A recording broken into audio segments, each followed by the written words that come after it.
Have you ever asked yourself, what would be the ideal education system? What features of our current education system would you like to change? We, the members of Real Mean, asked ourselves these questions. In our educational system, we might be dealing with problems that we have made ourselves. How can we define those problems, and what can we do about them? We defined some problems with the current educational system that we wanted to address.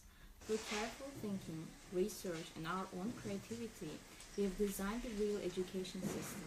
We are going to introduce you to a day in the life of a student at Seymour International School.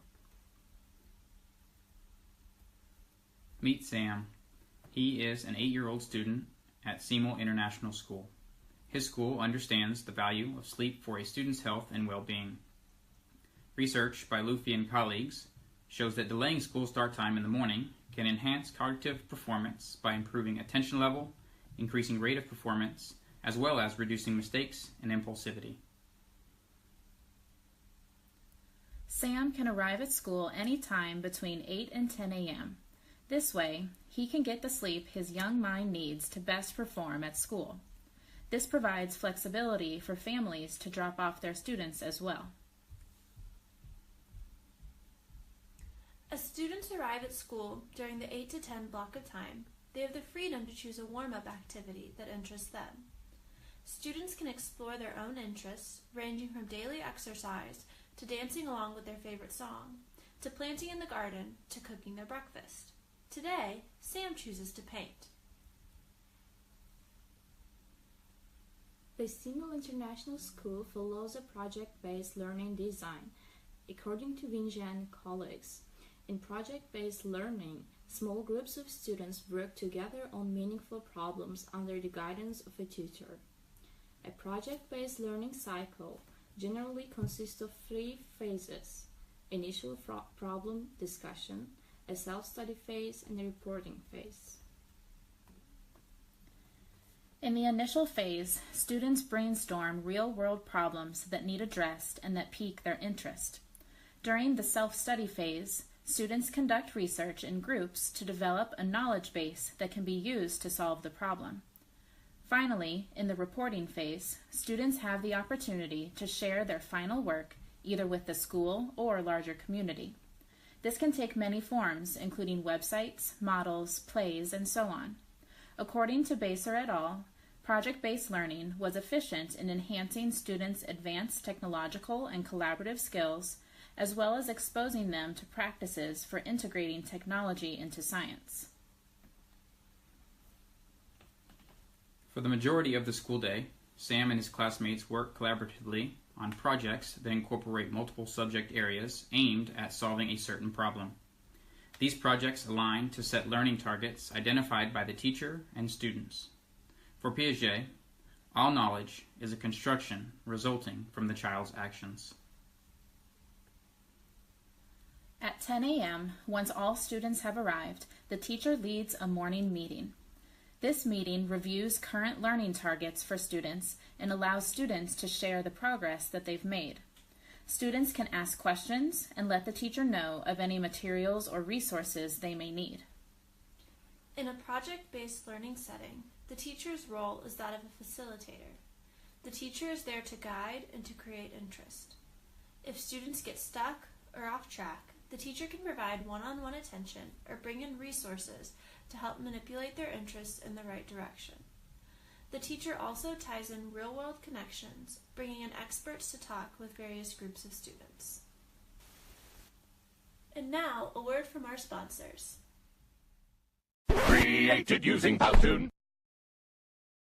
Always walking around aimlessly. Never know what time it is, and even worse, always late to class? Boy, do we have a solution for you.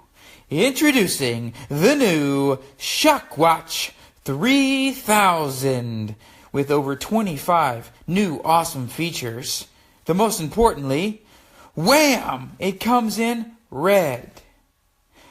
Bang! It comes in white. And pow! It comes in blue. And best of all, we have over 30 years of happy customers.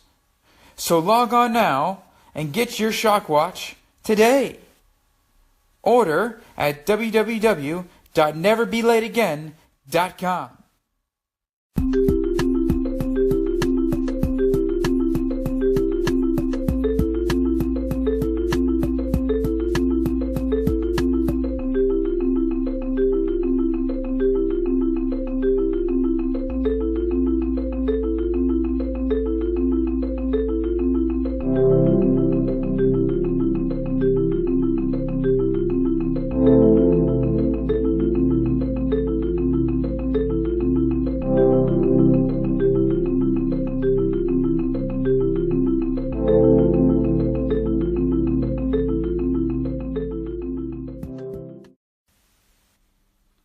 Sam has 3 teachers. They all have different specialties, different personalities, and different interests.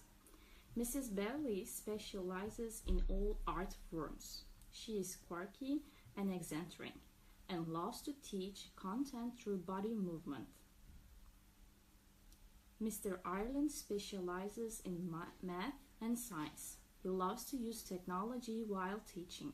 His calm, serious demeanor relates well to some students. Miss Durmas focuses on reading and language. She is skilled at drawing and uses humor to engage students. Sam may work with different teachers depending on what his project focuses on for the day. He may even work with all the teachers in the same day. Sam knows that he and his group mates are in charge of leading their own work, but if they get stuck, the teachers are there to help. Sam and his group are currently working on a project to combat coastal erosion. This project requires them to research about coastal erosion and what causes it, and to develop ways to prevent it. This project incorporates reading skills, science, and art. Mr. Ireland brought in an ecologist to talk to Sam's group about how erosion was affecting their community. Sam and his group are very excited to share their findings and ideas with him when they are done. Meanwhile, another group of Sam's classmates is working to design their own business. This project requires students to draw up a business plan, have an understanding of economics, and to create a budget. Students visited a local business to learn about the various aspects of running a business. They are going to develop advertisements. A third group of Sam's classmates is working on a project on endangered animals. They are researching an endangered animal in their region and why it is endangered, coming up with a plan to help, and designing a habitat for their animal. Students visited a local conservation center to learn about endangered animals. In Sam's classroom, students don't take tests. They are assessed by their performance. Research shows standards-based grading provides a wealth of information for both the teacher and the student. It helps teachers adjust their instruction and shows where students have learning gaps. Students are reassessed until mastery is shown. In Sam's classroom, once students have achieved a learning target, they move on to the next one. Because of this, students are able to work at their own pace.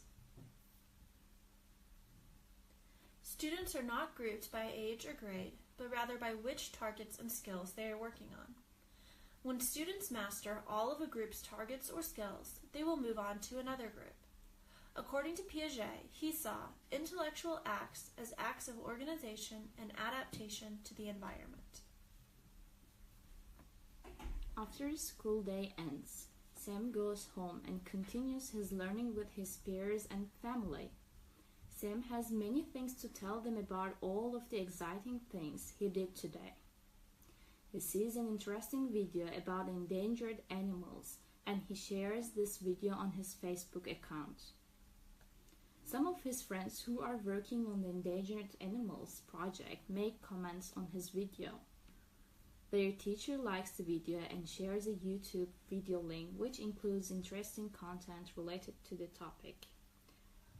Sam can't wait to go back to school tomorrow and discuss about the movie he watched. Good night, Sam.